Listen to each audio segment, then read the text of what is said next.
Hello दोस्तों, मैं संदीप कुमार आज के वीडियो में आप सबों को स्वागत करता हूं। तो आज का हमारा वीडियो बिग बैंग थ्योरी पर आधारित वीडियो है दोस्तों।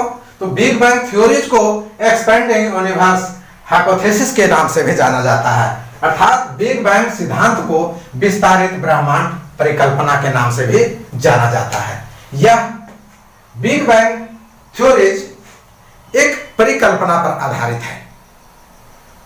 आपको एक उदाहरण के तौर पर बतलाता हूं, आपको गौर से सुनेंगे कि बिग बैंग थ्योरी उस परिकल्पना के आधार पर है जिस प्रकार हम दीपावली के समय में जो पटाखे फोड़ते हैं और पटाखे आकाश में जाकर के चारों तरफ रंगीन रूप में बिखर जाते हैं, फैल जाते हैं, उसी प्रकार से जो है हमारा ब्रह्मांड का रचना हुआ है, वो महाविस्फोट के आधार पर। एक और भी उदाहरण आपके सामने रख रहा हूं कि आए दिन जन्मदिन के अवसर पर घरों में बहुत ही सजाया धजाया जाता है और गुब्बारे भी लगाया जाता है। अब गुब्बारे में बुरादे भी भरा जाता है। गुब्बारे में बुरादे जो भरा जाता है उसे जब आप फोड़ दें तो चारों तरफ गुब्बारे में भरा हुआ बुरादा बिखर जाता है। यही प्रकार से महाविस्फोट से हमारा ब्रह्मांड की रचना हुई है, उसकी ऊर्जा चारों तरफ से फैला है। एक और भी उदाहरण आप देख सकते हैं कि बिना हवा भरा हुआ बैलून को आप ले और उसमें जहां तहां जो है आप उसमें चिन्ह बना दें, उस बैलून में हवा भर दें, तो आप देखेंगे कि बैलून में जो चित्र आपने बनाया था उसका विस्तार हो रहा है। और ठीक उसी प्रकार से जो है हमारा ब्रह्मांड की रचना बतलाई गई है दोस्तों।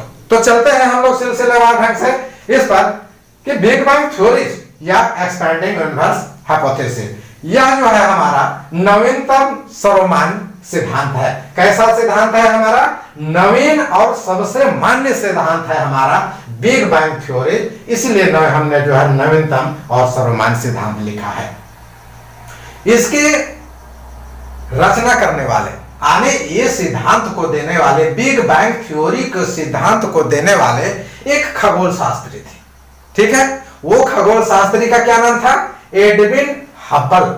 तो एडविन हबल ने बिग बैंग थ्योरी सिद्धांत को, ये बिग बैंग थ्योरीज को जो है 1920 ईस्वी में प्रमाणित किया कि ब्रह्मांड का क्या हो रहा है? विस्तार हो रहा है और वह जो है निरंतर रूप में जो है विस्तारित हो रहा है, फैल रहा है। और इसमें क्या हो रहा है कि महाविस्फोट के सिद्धांत के आधार पर जो है ऊर्जा का जो है विखंडन हो रहा है, ऊर्जा जो है फैल रहा है चारों तरफ से। तो चलते हैं हम लोग एडविन हबल की चर्चा किए, तो थोड़ा सा मैं सोचा कि एडविन हबल के बारे में भी जो है आप लोगों को जानकारी दे दो कि जिन्होंने 1920 ईस्वी में प्रमाणित किया कि बिग बैंग थ्योरीज के आधार पर हमारा जो है ब्रह्मांड की रचना हुई है। यहां देखते हैं एडविन हबल। तो एडविन हबल जो है मुख्य रूप से अमेरिकी निवासी हैं। ये कहां के रहने वाले हैं? अमेरिका के रहने वाले हैं और इनका जन्म 20 नवंबर 1889 ईस्वी को हुआ है, 20 नवंबर 1889। और जो मृत्यु है 28 सितंबर 1953 ईस्वी को हुआ है। तो ठीक है, यही इनका एडविन हबल का कार्यकाल है और ये अमेरिकी नागरिकता प्राप्त अमेरिकी खगोल शास्त्री हैं। और इनकी शिक्षा दीक्षा जो है शिकागो विश्वविद्यालय में हुआ। कहां हुआ? शिकागो विश्वविद्यालय में। और इन्होंने खगोल शास्त्री जो हुए तो कई पुरस्कार भी पाए। तो पुरस्कार इनका क्या है? बहुत ही महत्वपूर्ण पुरस्कार रॉयल एस्ट्रोनॉमिकल सोसाइटी में इन्हें स्वर्ण पदक मिला और क्या है, ब्रूस पदक भी जो है इन्हें प्राप्त हुआ। तो इस प्रकार जो है ये हमारा एडविन हबल की चर्चा हुई दोस्तों। अब आगे आते हैं हम लोग हबल सिद्धांत। तो हबल सिद्धांत क्या है, इसके बारे में थोड़ा सा हम लोग जानकारी लेते हैं। तो हबल सिद्धांत के बारे में देखते हैं हम लोग कि कोई गैलेक्सी, तो गैलेक्सी क्या? आकाशगंगा या मिल्की वे। तो कोई गैलेक्सी पृथ्वी से जितनी दूर होती है, क्या है कि गैलेक्सी पृथ्वी से जितनी दूर होती है उससे आने वाले प्रकाश का डॉपलर प्रभाव उतना ही अधिक होता है। अर्थात कहने का तात्पर्य है कि जो गैलेक्सी पृथ्वी से जितनी दूर होगी उसकी लालिमा उतनी ही अधिक होती है। इसे ही हम हब्बल सिद्धांत कहते हैं। ठीक है, आप देखेंगे कि तारे बहुत दूर में हैं, फिर भी जो है उनकी लालिमा होने के कारण जो है हमें दूर से दिखाई देती है। तो यही कह रहा है कि कोई भी गैलेक्सी पृथ्वी से जितनी दूर हो उसका जो है आने वाला प्रकाश का डॉपलर प्रभाव जो है उतना ही अधिक होगा, अर्थात लालिमा जो है अधिक प्रतीत होती है। ठीक है, अब आगे चलते हैं कि बिग बैंग थ्योरीज। तो बिग बैंग थ्योरी के आधार पर जॉर्ज लेमेंटियर महोदय ने और E.M. द्रोवेस्की महोदय ने भी जो है इस सिद्धांत को प्रतिपादित किया, महाविस्फोट सिद्धांत को प्रतिपादित किया बिग बैंग थ्योरीज के आधार पर लेमेंटियर महोदय और द्रोवेस्की महोदय ने। ठीक है, अब क्या है कि यहाँ पर लेमेंटियर महोदय की थोड़ा सा मैं चर्चा कर दे रहा हूं। तो लेमेंटियर महोदय ने इसका इतिहास, बिग बैंग थ्योरीज का इतिहास किसमें जो है बतलाया? जॉर्ज लेमेंटियर भौतिकी में बतलाया। और लेमेंटियर कौन थे? तो लेमेंटियर जो है थे एक कैथोलिक पादरी थे। क्या थे? कैथोलिक पादरी थे और एक वैज्ञानिक थे। और इन्होंने जो सिद्धांत दिया, किन्होंने? लेमेंटियर महोदय ने जो सिद्धांत दिया, इनका सिद्धांत आइंस्टीन के, तो आइंस्टीन के सापेक्षता सिद्धांत, ठीक है, तो आइंस्टीन के सापेक्षता सिद्धांत के आधार पर जो है लेमेंटियर महोदय का सिद्धांत आधारित था। ठीक है, अब यहां पर जो है हम लोग थोड़ा सा यहां आगे चलते हैं। हम लोग हमने जो है एकाकी परमाणु के आधार पर बिग बैंग थ्योरीज का जो है हमने जो है एक स्ट्रक्चर आपके सामने रखा है। हमने बतलाया आपको कि पैराशूट या गुब्बारे में जब हवा भरे, पैराशूट देखते होंगे सिकड़ा होता है, और जब उसे जो है ले करके ऊंचाई से जो है लोग कूदते हैं तो वो छतरी नुमा हो जाता है, वो फैल जाता है। ठीक इसी प्रकार से आप जो है बिग बैंग थ्योरीज को आप ले सकते हैं।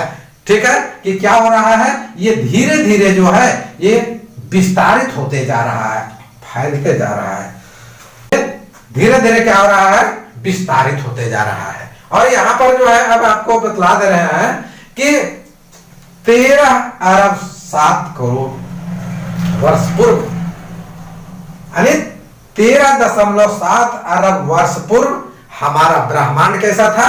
वो हमारा ब्रह्मांड सिमटा हुआ था, लेकिन महाविस्फोट होने के कारण जो है क्या हुआ, इससे ऊर्जा जो है निस्तृत होने लगे, बाहर की ओर जो है बढ़ने लगे। और फिर क्या हुआ, जो बाहर की ओर ऊर्जा बढ़ने लगे, हमने उदाहरण भी दिया था आपको, इसलिए हमने जो है दीपावली में छोड़ के बम का भी जो है बारे में चर्चा किया है कि जब दीपावली के समय बम को छोड़ते हैं हम लोग, रॉकेट छोड़ते हैं, तो उसमें देखते हैं कि चारों तरफ जो है रंगीन बिखर जाता है और वह खूबसूरत नजारा दिखने लगता है। ठीक इसी प्रकार से जो है हमारा ब्रह्मांड में क्या हुआ, महाविस्फोट की स्थिति हुई। और क्या हुआ, 1.34 आने के 1.34वें सेकेंड के बाद में ब्रह्मांड क्या हो गया, 10⁻30 गुना जो है वो फैल गया। कितना? 10 गुना जो है वो फैल गया। आप इसको जो है 10 गुना 10 गुना 10 गुना इस तरह कर दें तो आपको जो है ये आंकड़ा पता चल जाएगा। और फिर क्या है कि 1.4 सेकेंड के बाद में जो है ये ब्रह्मांड धीरे धीरे क्या हो रहा था, वो ठंडा हो रहा था। और फिर क्या है, जब ठंडा होने लगा तो फलस्वरूप जो है हीलियम, हाइड्रोजन इत्यादि भौतिक तत्व जो है बनने शुरू हो गए। और इस प्रकार से जो है ये हमारा क्या हुआ, 3 अवस्थाओं से जो है होकर के ये बिग बैंग थ्योरी आया दोस्तों। और आगे आते हैं हम लोग कि डार्क एनर्जी, बहुत ही महत्वपूर्ण हमें लगा, इसलिए मैं सोचा कि आप लोगों के सामने मैं ये बातें रख दूं, सुपुर्द कर दूं। तो डार्क एनर्जी क्या है? तो डार्क एनर्जी आपको लग रहा होगा, डार्क मीन्स धुंधलापन, अंधेरा, ठीक है, और उसमें जो है एनर्जी की बात आ गई। तो यही चलते हैं हम लोग। डार्क एनर्जी क्या है? ऊर्जा के बारे में सैद्धांतिक धारणा ही वैज्ञानिक के पास है, ठीक है। क्या है? जो यह बिग बैंग थ्योरी जो दिया गया है उसके बारे में, इस ऊर्जा के बारे में, जो महाविस्फोट से जो ऊर्जा बाहर की ओर निकला, तो उस ऊर्जा की चर्चा हो रही है। तो ऊर्जा के बारे में जो है वैज्ञानिकों के पास में क्या है, कौन सा पक्ष है? वो सिर्फ और सिर्फ सैद्धांतिक धारणा ही है, सिद्धांत पर आधारित है। और क्या कह रहा है? इसे व्यवहारिक रूप में आप कहें कि हमें व्यवहारिक रूप में प्रमाणित करके बतला दे, तो ये संभव होने की बात नहीं है। यही हमारा डार्क एनर्जी है। तो एक बार फिर सुना जाए कि डार्क एनर्जी क्या है? कि ऊर्जा के बारे में सैद्धांतिक धारणा ही वैज्ञानिकों के पास में मौजूद है, इसे व्यवहारिक रूप में प्रमाणित नहीं किया जा सकता है, इसे ही डार्क एनर्जी के नाम से जाना जाता है। और इस डार्क एनर्जी में अनुमानता ब्रह्मांड के जो है 70% भाग जो है इसी डार्क एनर्जी में जो है समाहित है दोस्तों। और क्या है कि विस्फोट के 3 लाख वर्षों में जो है तापमान केल्विन से क्या हो गया, 4500 केल्विन तक गिर गया। और फलस्वरूप क्या है कि ये ब्रह्मांड जो है हमारा पारदर्शी हो गया। और यहाँ हमने जो बतलाया कि जब जो है ये हमारा 1.4 सेकेंड पर ब्रह्मांड धीरे धीरे ठंडा होने लगा, तो फिर क्या हीलियम, हाइड्रोजन आदि जो है महत्वपूर्ण तत्वों का जो है निर्माण शुरू हो गया।